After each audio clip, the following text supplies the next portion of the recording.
Hello, welcome back to the M&A Zing, the weekly podcast for acquisition entrepreneurs, holdco builders and search fund investors in the UK, Europe and beyond, especially beyond today. I'm your host, Gareth Hawkins, co-founder and CEO of BizCrunch, the end-to-end AI-powered platform for turnkey small business succession. We regularly dive into the stories behind mergers, acquisitions, and entrepreneurship through acquisition here. But today, we are privileged. We're joined from across the pond by Andrew Longcore, managing partner of the Business Law Group and founder of Cecil, Sterling & Co. Andrew has built a career around one mission, helping entrepreneurs and business owners to do good deals. Through his boutique law firm and advisory practice, he guides clients through every stage of the acquisition journey, from LOIs and due diligence to post-closing integration and growth. So a real full service. With over a decade of experience in both the legal and strategic sides of deal making, Andrew has seen firsthand how the right transaction can unlock freedom and opportunity for entrepreneurs, but also how the wrong one can create lasting challenges. So in today's conversation, we're going to talk about what makes a good deal, the art and science of M&A, navigating the unknown, and how entrepreneurs can approach acquisitions with confidence and clarity. So welcome, Andrew. Thanks for joining us. Yeah, I'm glad I could be here. We are delighted to have you with us, sir. All the way from Grand Rapids, Michigan? Yes, sir.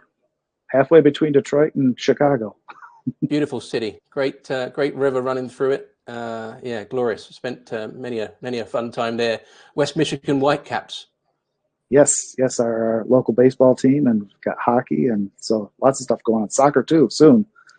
Yeah, or football. I'm sorry. Yes, we have a new club coming, a new stadium being built, and everything. So. Oh, right. Yeah. Well, you'll soon be deigned with a visit from one of our greatest exports, David Beckham.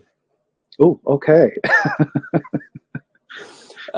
So, Andrew, you founded the Business Law Group back in 2012 and later launched Cecil, Sterling & Co. So can you please walk us through that journey, how the Business Law Group led to the creation of CSC? Yeah, so I came out of law school at like the perfect time, 2008, 2009. When it seemed like all the fifth-year associates were getting let go, and so they were applying for the same jobs I was, coming fresh out of law school. Had to join a firm that wasn't really in my area that I was hoping to be. It was more litigation and dispute focused than transaction based.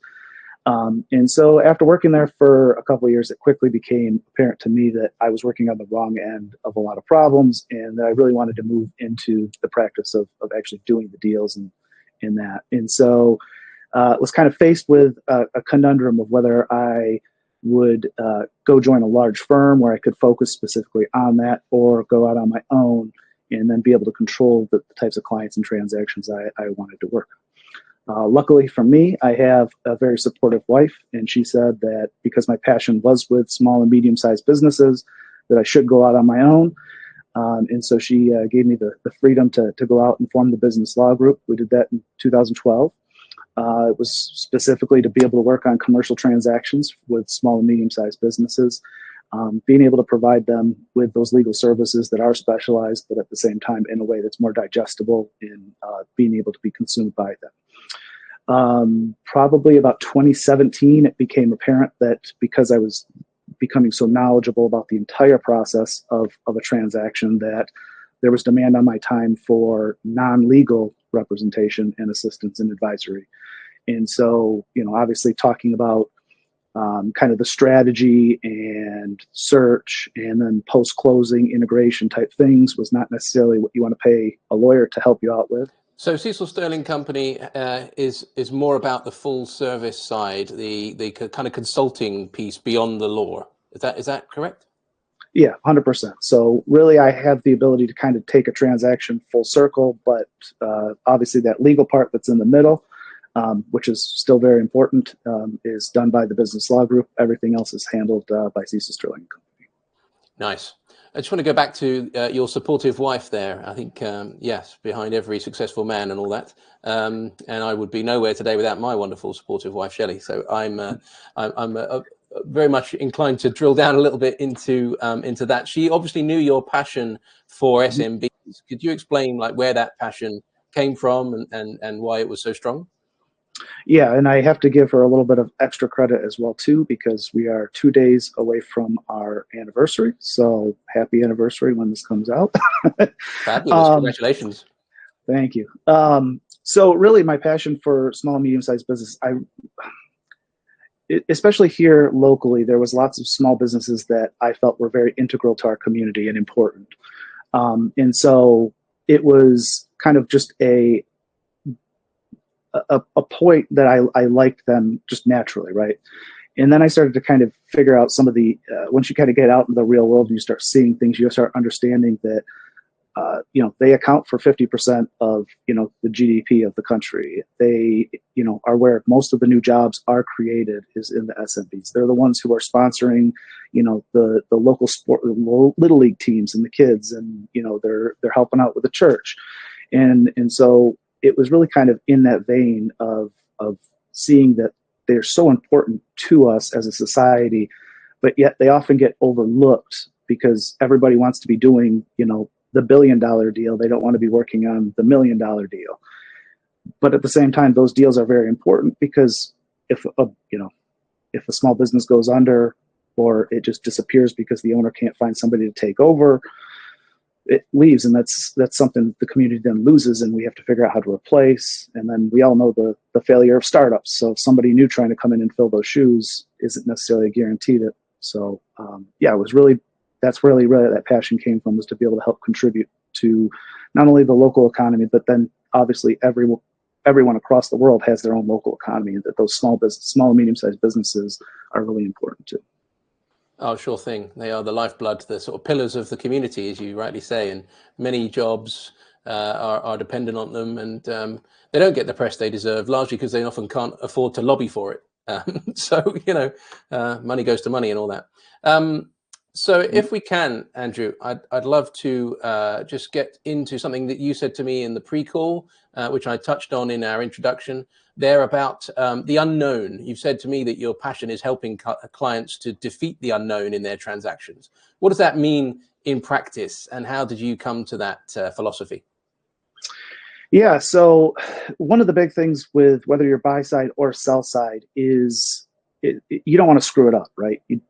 That's your biggest fear, is you're just worried about screwing it up. And it's one of these things that, especially when it comes to commercial transactions, that a lot of small business owners, medium-sized business owners, they don't do, dozens and dozens of these throughout their career. So that unknown, that what could happen, and it continually popped up. It was kind of a theme of like, well, we don't know what's going to happen here. We don't know what this is here. We don't know. And so really there was kind of this villain throughout it of going, okay, well, we need to expose the unknown and be able to allow our clients to understand what they're battling, and then how to shine the light on that to defeat that. And so really that's kind of like, again, when we're going in there, we want to be able to expose the unknown for both sides, so everybody can feel as confident as possible that the transaction is going to work out the way that they expect it to. How achievable is that, though, kind of discovering all of the unknown unknowns, not to go too Rumsfeldian, but... Yeah, well, and it's a good point that it's one of those things that there's always going to be unknown in there. And so we really like to be able to narrow it down as much as possible. I mean, you could go to the other extreme and say, well, there's always going to be unknown, so what does it matter if we expose any of it? But at the same time, if we can knock out 99.9% of it, that leaves a very small window where something could go wrong. And so, yeah, there's always going to be black swan type events. There's always going to be things that neither party really anticipated or could have known as possible that come up. But at the same time, if we can take out as much of that as we can, and really the only way that you know where the unknown hides is through experience. And so that's really trying to be the guide to our clients to be able to, again, be the heroes of their own story, to be able to help them out and provide them, is to expose that, okay, we need to look in here, we need to look under this part, we need to check in here, we need to make sure that this doesn't happen, we need to have language in our contracts that covers this just in case that happens. And so really that's what we're trying to do, is to be able to take it out that way. And a pretty exhaustive due diligence checklist as well, I should imagine. I mean, that's normally the thing that comes with experience is, shit, I didn't ask for that last time, so next time I'm going to ask for it. So right. I assume that's part of the playbook, is it? Like, just here's the stuff you need to make sure you're on top of. Yeah, there's even more to it than just the actual, like, the due diligence and those analytical type things that we're looking at, because there's the unknown of just dealing with personalities and the different roles that people play in there, and how do they navigate, oh, well, the broker said this to me. Well, the broker doesn't represent you as the buyer, so can we really trust what they're saying? But obviously, if you don't know, you think, oh, this guy seems nice. And so, again, understanding that whole scope of where everything is in there, and again, being able to help them see that, analyze it, and then make the decision whether, okay, is this a deal that fits with what we're trying to do or not because of this thing that's been exposed, right? Got it. Yeah. It's so nuanced, isn't it? And only with experience and understanding the personalities and the psychologies can you help the buyer to navigate. I assume that it's largely buy side representation that you're doing there, more on that kind of corp dev assistance. Yeah. I mean, we represent both sides of the transaction, but yeah, probably 60 to 65% of our clients are on buy side. Nice. Okay, that's good to know. So you mentioned that transactions can often be a really powerful tool, sometimes the most powerful tool in a toolkit particularly for entrepreneurs. Not everybody automatically thinks that they can acquire to grow. It's something that I guess you grow into. It's shoes that grow to fit. So, why do you think it's so underused? Why do so few people truly leverage M&A as a strategy for growth in your experience? Yeah, I think in the SMB market, it's twofold. The first being that it's a lot to do with a lack of knowledge. Often when we think, as we've already talked about, the press, the headlines in the press are all about the big business, the big corps. And so they think, oh, well, acquisitions, that's something that Google does. That's something that Tesla does. That's not something that, Main Street business owner, does, right? So they just automatically, put that off as it's not even something to consider, let alone, how do you scale that down for them? But then it comes back again to that fear of screwing it up, right? Of, okay, well, it's really cool that Andrew says that I can double the size of my business with one transaction, but if I screw it up, then I'm millions of dollars in debt and not doubling the size of my business, and that's just way too big of a risk. So I'd rather shoot for my 5 to 10% growth annually and probably not hit it, but I'm okay with that because at least I'm not millions of dollars in debt and screwing it up in front of everybody, right? Yeah, but they'll happily punt, $60,000 into a trade fair, or $75,000 into a huge LinkedIn and AdWords marketing campaign. I mean, it does beg a belief sometimes. Like the P&L line is treated as a priority to actually going from cash to assets and doing a balance sheet transaction of, properly leveraging a company and buying growth. But like I say, until you've done it, it isn't obvious, is it? Right. Yeah. No, it's one of those things that, once you see somebody who gets it and understands how to do it, all of a sudden it does become a priority. And that's, I've got lots of clients that's as soon as we close, they're like, we're going to be contacting you in 6 months because we're going to be looking at new opportunities, because they know the power of that to be able to get them. Again, I think everybody kind of wants that control and freedom of, whether that's financial freedom over their time, freedom over what they do, whatever that definition of freedom is to you. But people see that. And I think that once you get a taste of the transactions, people can see, oh, I can accelerate to that point to where I can have a business to where now all of a sudden I don't have to wear 8 different hats. I can just be the CEO, or I can just focus on engineering or whatever it might be that you want to do inside the business. And all of a sudden they see that and they're like, yeah, this is powerful. Let's do it.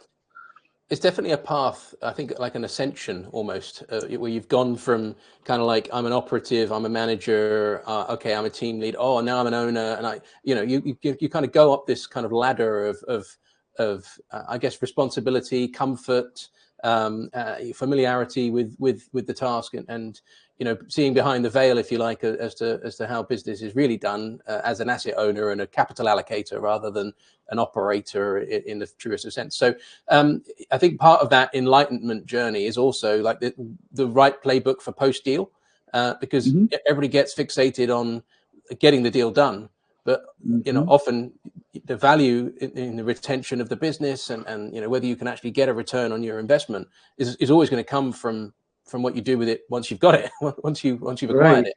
And so many people underthink. Why do so many people underthink that?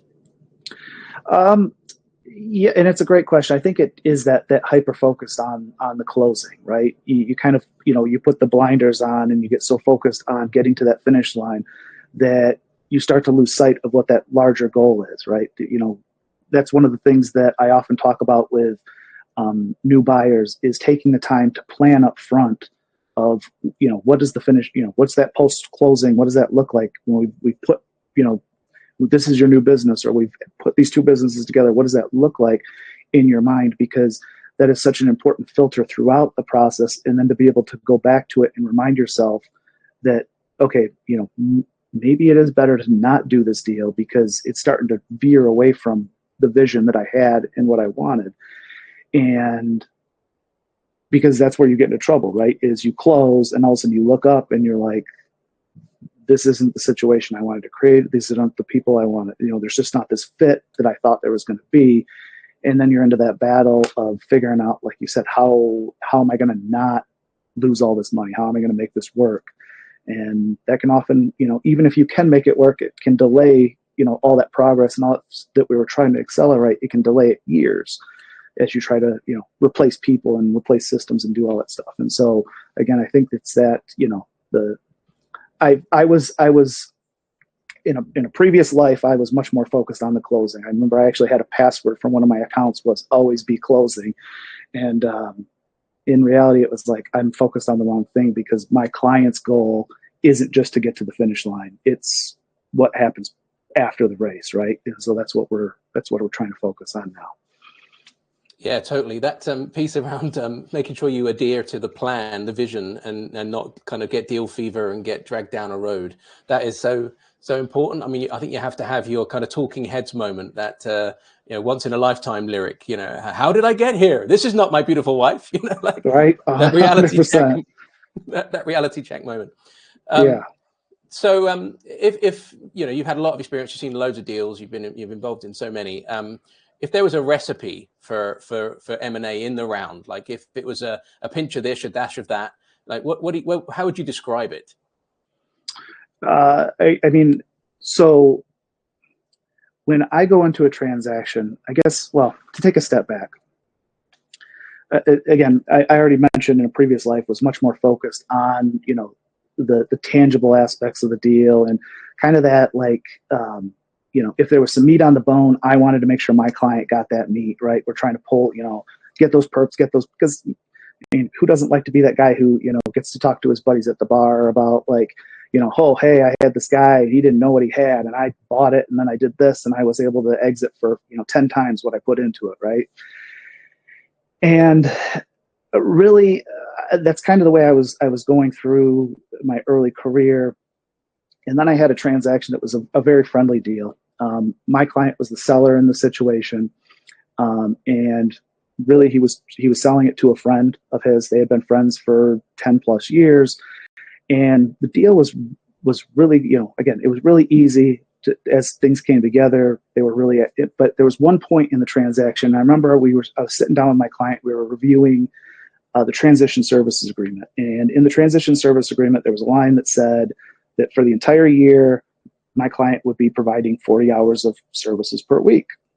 And again, my attorney brain was like, no, we should be able to stagger this down so you can retire and fade out like you want, and we can control this so you're not, behooving to be spending, an 8-hour day when you're on day 365 of this agreement. And he said to me, and I'll never forget, he said, Andrew, I'm not worried about the 40 hours.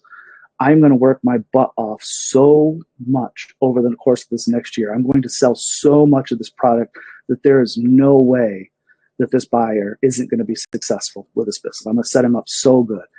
And it hit me right there that this is a buyer and a seller that are almost looking out for each other.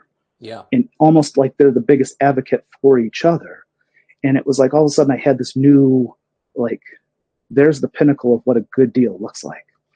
And so obviously it's really difficult to have, you're not going to have 10 plus year relationship with, your best buddy is on the other side of the table, but starting to look at things of like, well, how do we accelerate that? How do we continue to develop trust? How do we create that scenario where the buyer and the seller both want the other one to be just as successful and just as happy with the deal? And so that's kind of my northern light when we're trying to, the guiding light of what we're trying to go for is that this is a good deal where both sides get more than what they expected out of it, right? Yeah, I love that. Are they still friends now? Yeah, they. I think he actually does. I think we put together a independent contractor agreement so he could continue to do some sales along the way on the side. Nice. So Great. Yeah, I mean, look, so few deals are predicated on friendship like that. I mean, it's wonderful. If you think of a kind of normal succession strategy, it's if you had internal succession, it's going to be to someone you trust, that you've got that rapport with.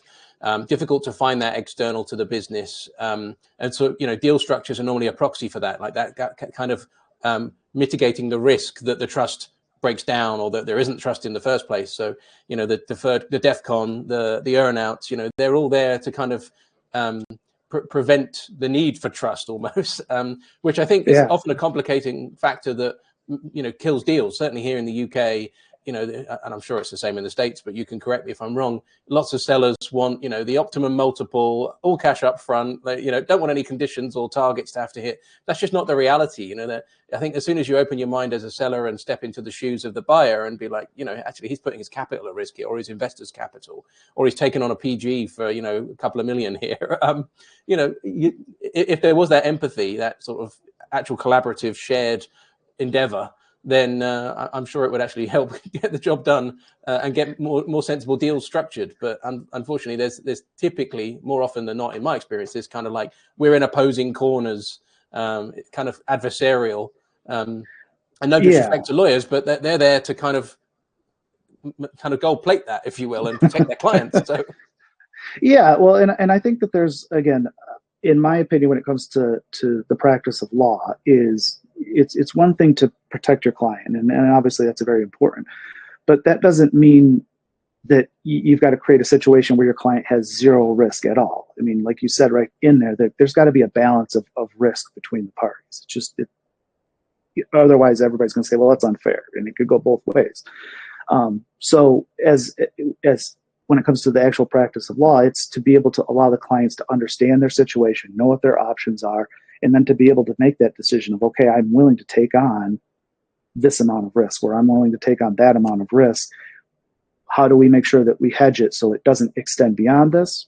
Okay, yeah, we can put language together. And that's where, that's one of the things that I've noticed, and I'm slightly jealous, and I know it's reversed for you guys. I'm slightly jealous to the deals I hear about coming out of the UK and EU, because they have a lot more tendency to be much more creative in kind of balancing those risks and reward. Whereas here in the States, because of the SBA and the ability to get financing through that, a lot more of it is that, well, buyer, you take it on, you take the PG, you put the lien on your house, seller gets to ride away into the sunset and be gone. And it's like, well, what happens if I have, some type of, my 30%, client or customer all of a sudden leaves, and now some cash flow's dying, and I'm stuck with this, the seller's not coming back to save you. So it's just one of those, I think you're right that there is that, again, where I used to be when it came to deal making with the, let me slide all the chips to my side of the table and I don't care what you get. And how do we, how do we refine deal making to become more of that collaborative effort to making sure, like I said, that we have that seller who is saying, I do want to see you be successful. I do want to see my company continue. I do want to see my employees be taken care of, my community stay taken care of. And how do we make sure we put together a deal that actually aligns with that?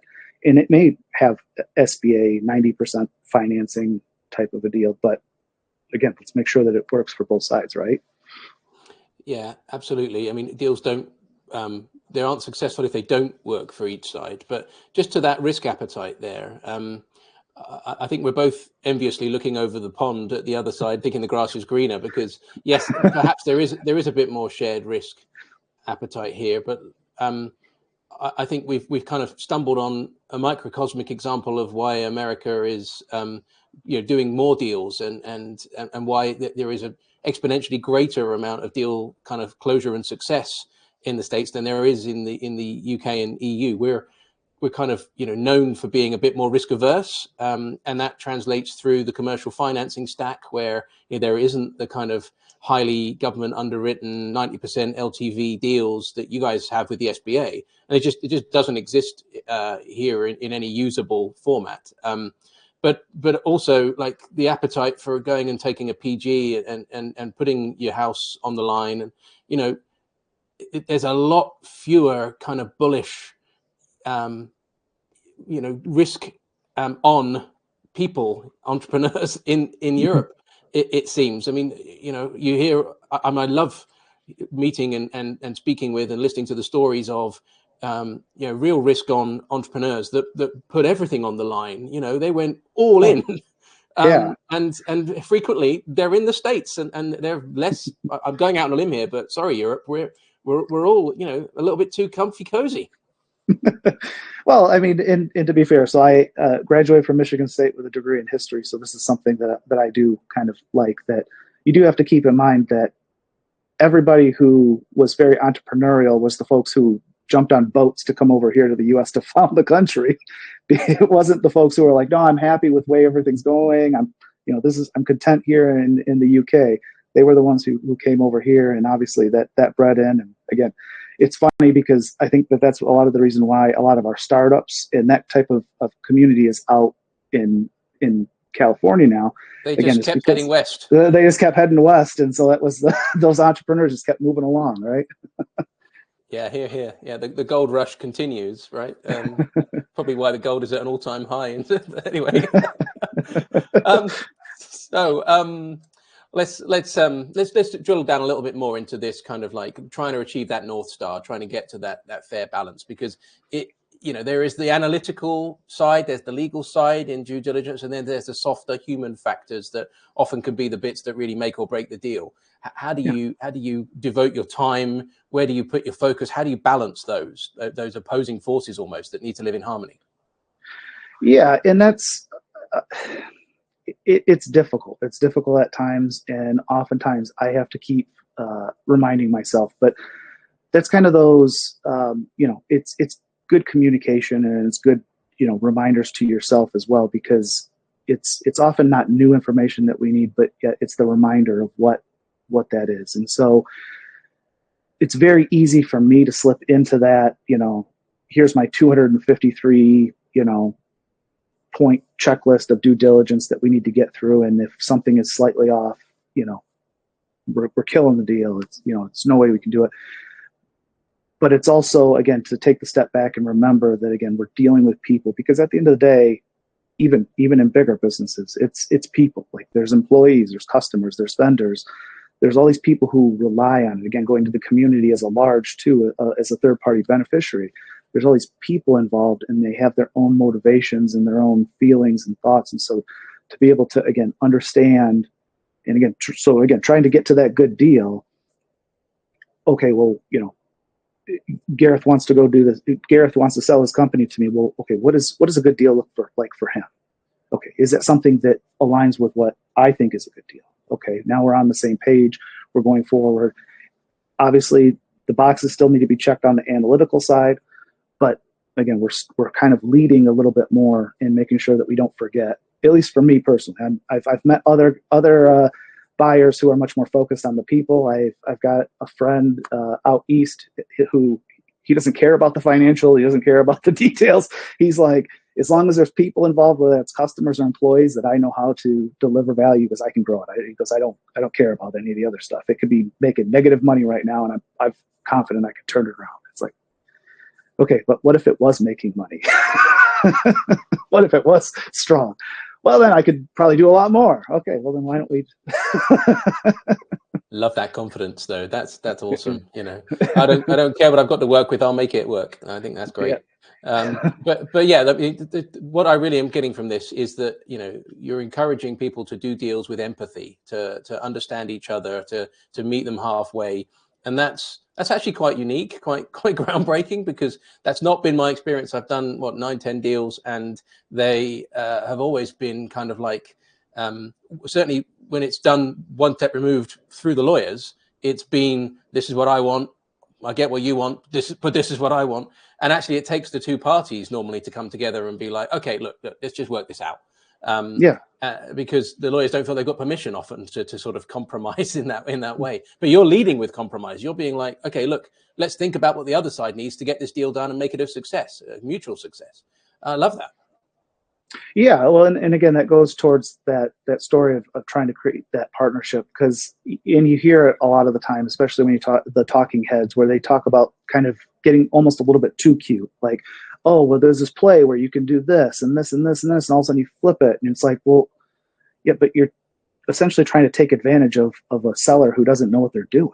Like, if they had half a mind to go out and talk to somebody like myself, I would tell them, no, you're selling your business that should be valued at, $3 million for $1 million.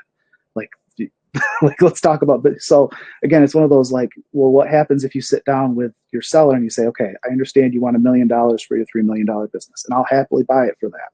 But let's talk about how valuations work, because even if you get that seller to close, there's always the post-closing risk. I mean, Yep. There's nothing worse than a scorned lover. Well, there's nothing worse in a deal than a scorned seller who, is sitting at the golf club, bragging to his buddy about how he sold his business for $1 million. And his buddy said, well, he should have gotten at least 3 for it. Well, all of a sudden now you've got somebody who, everything from, kind of just being a pain in your butt to straight up going, okay, well, I'm going to, breach my non-compete agreement and start stealing your customers and your employees. And yeah, maybe I'll lose, but at the end of the day, you will too. And it's like, well, you don't want that. So it's one of those, it almost can swing the opposite way if you're trying to, again, take advantage of the situation, as opposed to, again, coming in the middle and saying, okay, let's make sure we're on the same page and that we're doing the same deal, and that it works out the way that we both, that we both expect, if not better than we expect. I think, seller's remorse is real. You want to manage that post deal risk. You want strong advocates on every side. You want the seller to go out and actually, if they meet their former clients, who often they tend to have still social relationships or whatever, they're saying, yep, this guy's a great guy. He's going to take the business on to new heights, rather than, oh my God, what a shyster. Yeah. He really screwed me, and he'll probably screw you. That kind of thing. No one wants that. So it's worth coming up with, more creative deal structure that, gives the seller that comfort that they actually got a fair price, but still manages the downside risk for the buyer. And I think it's important that both sides get good advisors, right? And that's what we're really saying here is go speak to somebody that knows what they're doing, that's got your back. Yeah. Yeah. It's interesting, because often you'll say that small and medium-sized businesses are often much more flexible and able to maneuver and be much more creative in what they do.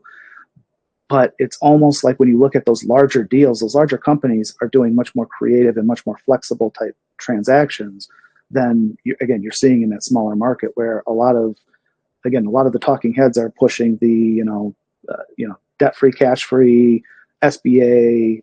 At least here in the States, that's what they're pushing. Is this just? Oh yeah, 100% this is the way we do. Yeah, this is the way we do deals. And it's like, well, no, there's lots of ways we can do deals, and there's lots of tools in our toolbox. And saying that there's only one way basically says you've got a 250 piece tool set, and you're going to use just the hammer and this one screwdriver, and screw the other 248 pieces. Yeah, you're right. Although the talking heads are forever coming up with more inventive ways. I heard about the annuity purchase, the annuity acquisition the other day, where it just continues to pay the seller, for 10, 15 years based on what they wanted. And it's kind of like a mitigator for the crazy multiple that maybe some sellers who are valuing it on the blood, sweat and years rather than the actual multiples that are paid in the market. But, you're mitigating for that as a buyer by saying, sure, I can give you that price, just it's got to be over 10 years. And you hope that within 5 years, you've inflated it away to next to nothing through growth. Right. Which, representing buyers, that's what you just said there is one of the issues that they often will run into is trying to buy for that future performance. And then what happens when that growth isn't there?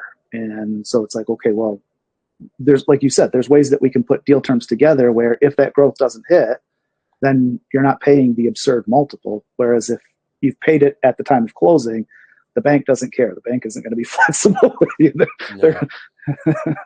But often, you can't really raise the finance from a commercial finance, like loan perspective, on a crazy multiple, right? There's the DSCR, there's the how affordable is this loan thing, and banks aren't going to lend on the basis, hey, I'm going to double this business. No. We're going to evaluate on what it's done, not what you think you can do with it.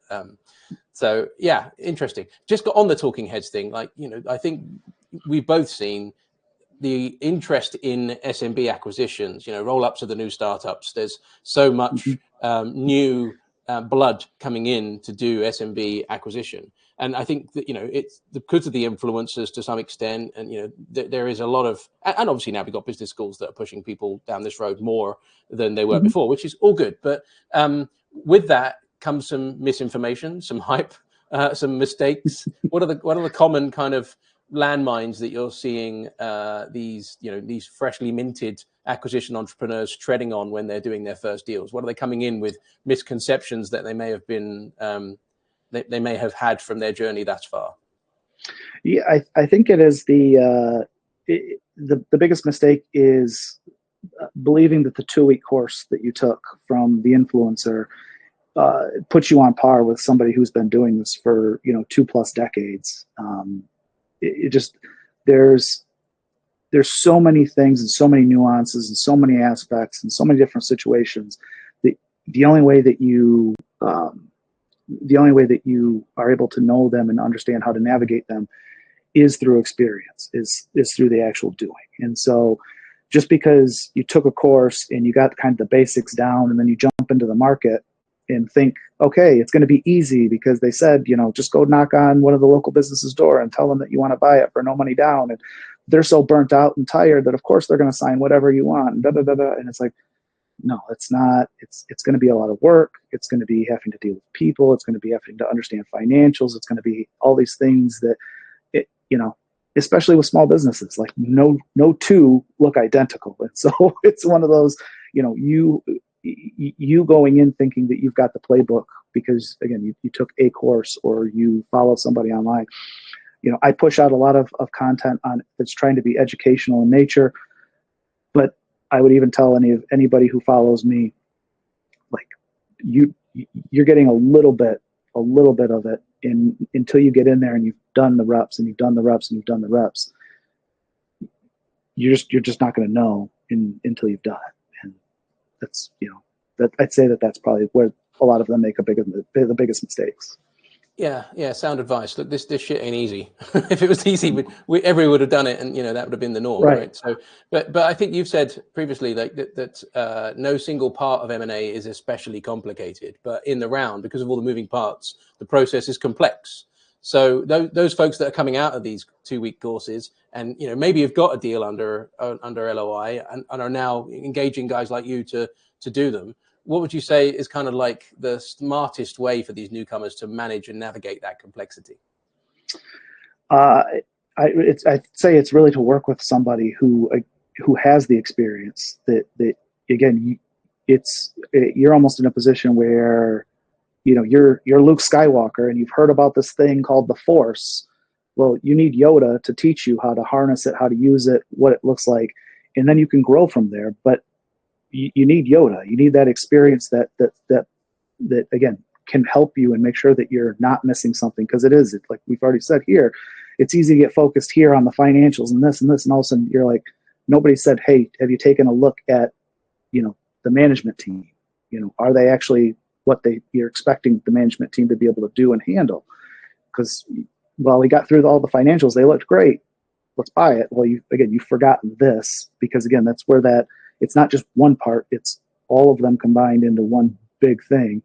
And it's really hard without that experience to be able to keep all of them straight and understand, how they all kind of fit together and see that bigger picture. Yeah. So I guess the moral of the story is assemble a competent deal team, you must, or fail you will. Yes. So on that topic, what kind of deal team do these guys and girls want to be putting together? What is the right deal team for an ETA kind of SMB acquisition? Yeah, and that's a great question. My advice often is to treat it like partnerships, right? Ensuring that there's that alignment. Do they have the experience? to fit with what you're doing. It's, speaking from, again, we'll use the attorneys, we'll throw us under the bus. The attorney that's used to doing, billion-dollar, airline mergers is probably not the guy to do your $7.5 million acquisition of a local manufacturing company. It's just, those are, yes, there's a lot of crossover, but at the same time, he's really used to doing this type of a deal where this, there's this process and everything might not scale down the way that you think it's going to. Even though he's got an incredible resume, it just isn't necessarily a fit with what you're trying to do. Do they complement, where you're at? Do they have that ability to fill in the gaps where, okay, again, using my one buddy out east who is really into the people, he needs somebody on his deal team that's very detail focused, right? He needs somebody who can bring in that area of it and complement his, people aspects of it. And then, yeah, it's at the end of the day too, you got to get along with them, right? Like these are people that, you're spending, multiple hours a day. You don't want to have that, oh God, I've got to call Gareth and he's just going to talk about, football and you don't want to deal with that guy. So it's like, well, is that really the guy that you want to be on your deal team that you're dreading to call? So there's got to be, kind of all those elements. And so, take the time, get to know who you're hiring before you do that to ensure that, yes, they've got that experience, they complement your skills, and that, yeah, you can get along with them, at least in the context that you have to. Nice. And you've really got my number there. I mean, I'll talk anybody's ear off about Chelsea if they'll let me. So really pleased that you picked that up. So just as we round out the episode, I'd love to just dig a bit more into the business law group and your new firm CSC. I'd love to, or your more recent firm. I'd love to understand what your biggest professional challenge has been in building your firms and what you've learned along the way, because you've chosen to go the 0 to 1 route twice and build these firms. So what's the learning? Yeah, probably the biggest learning has been how to deal with the loneliness. And obviously that hit an all-time high for a lot of leaders, a lot of folks in my position, and a lot of folks, again, like I said, CEOs and business owners during COVID was just how do I navigate this? There's just this, again, to go back to the unknown in those situations, we're just trying to do the best we can with what the information is. And it's not like we can go to our employees. It's not like we can, feel like we can go out to our customers and tell them like, oh, I'm really struggling to figure this out and resolve this. And so it was really trying to figure out, again, how to put, people around me that were in similar type positions and that could be sounding boards and trusted advisors or mentors to be able to kind of help, and I'd say that if I could go back in time to that 2012 version of myself, that would have been what I would have pushed myself to do, is to find somebody earlier in the process that, again, could kind of help, to be my Yoda at that time. And again, so I didn't necessarily feel so alone at times and have to deal with that type of stress and anxiety. But you're at a point now where you've got a community of people with you, on this journey, and you've got quite a unique approach because you've got the law element and then you've got the consulting piece. How do you manage to keep yourself and your teams aligned with that core mission, that North Star you spoke about, but balance the legal and the deal making side of the businesses? That seems like a unique challenge. How do you manage it? Yeah, it's, and I think a lot of businesses, have to try to figure out how to navigate this. And that's where, and I think Traction and Gino Wickman in the EOS model does a really good job of kind of saying, follow the system and it'll work. And a lot of people will look at that and say, well, it's just repeating the same messages over and over and over again. We step in and what's our mission? What's our purpose? Like I said, we're doing those types of communications, but it goes back to that, what is good communication? And I already mentioned it earlier that, again, a lot of the time it's not a need for new information, but it's just that reminder of, okay, are we, doing this? Are we actually looking at these things? And so, again, having regular conversations and bring this up, obviously, like I said, I put out a lot of stuff on LinkedIn that's educational and in this vein. So a lot of the people who are in my community and my network are seeing it on a regular basis. And it is that reminder of, okay, we want to do good deals. Let's focus on making sure we're hitting that North Star. That rock or whatever it is. Yeah, I mean, good to meet another advocate for EOS. I think it's a great, paradigm and playbook to bring post-deal after a fashion, not day one, but like, when you've won the hearts and minds, that ownership that it encourages, that, the collective problem solving and doing the reps of like, we are going to meet every week and we are going to have our level 10 and we are going to, we are going to focus on these rocks and reset these KPIs and hold each other accountable. Like it's beautiful. It's how business should be done, I think, but without making it too procedural, I guess. So yeah, great insight. Thank you so much. So let's look at Cecil Sterling and Co. And I guess the Business Law Group. If we were to check back with you in 12 months' time, what are your goals? What would you like to be able to celebrate and achieve in that intervening period? And it's a great question. Probably, I'd say $1 billion. If we could do $1 billion of EV transactions this year, it's aggressive for where we're at, but at the same time, if we hit that number, I'd be ecstatic, and it'd be easier if we did, again, if we did $1 billion deal, that'd be, but that's not what we're built for.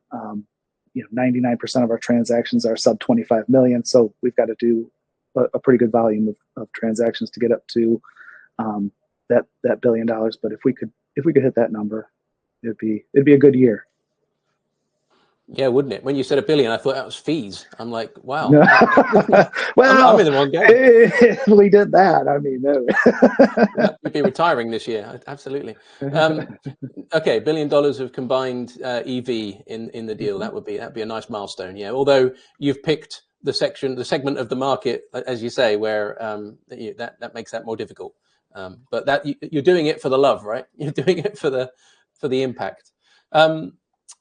Cool. And how do people reach you? You've got businesslawgr.com as one of your websites, but I think you've got a few other domains. You want to throw them out there so we can put them in the show notes? Yeah, there's cecilsterling.com is where, and both those are, as you'd expect, websites. LinkedIn is the best place to connect with me. I'm regularly posting information on there, but I'm active obviously a lot on there. So the DMs and able to chat through there is really the best way to get a hold of me, at least the quickest way. Yeah, understood. And look, you're so generous with your time and such a great contributor to the space. I would just ask anybody that does reach out to Andrew to be respectful of the fact he's got a couple of full-time jobs to do alongside. So, be succinct in what you're looking for and respectful. But yeah, Andrew, thank you so much. Any parting thoughts or any nuggets of wisdom you want to, in addition to the ones you've already shared, that you want to leave the listeners with before we sign off? Yeah, I love this space so much. There's just so much that we can do and such a huge impact that we can have. And I think if you go in with that right approach and you do it the right way, it's just great things can happen. So I really encourage anybody who is interested to dive in and learn and reach out to groups like you guys have, reach out to myself and all the other groups. Just explore the space until you kind of find who and where you fit, and then go do deals. Go do deals. Love it. Andrew, thank you so much. I would say if there's one takeaway from today's episode, it's that M&A isn't just about legal documents and financials. It's about the people, the relationships, doing that groundwork to ensure that every deal is built to last, built on trust. So thanks so much for sharing that with us today. I think it's a poignant thing to be taking away. And thanks, listeners, for tuning into the M&A Zing. If you enjoyed this episode, please make sure to follow us and subscribe if you can. It puts up our follow account, and we'd be able to continue bringing you bigger and better episodes. So please share it with anyone exploring entrepreneurship through acquisition. We love our audience, and thanks for your advocacy. Until next time, keep learning, keep making deals that matter, and keep on crunching. Bye for now.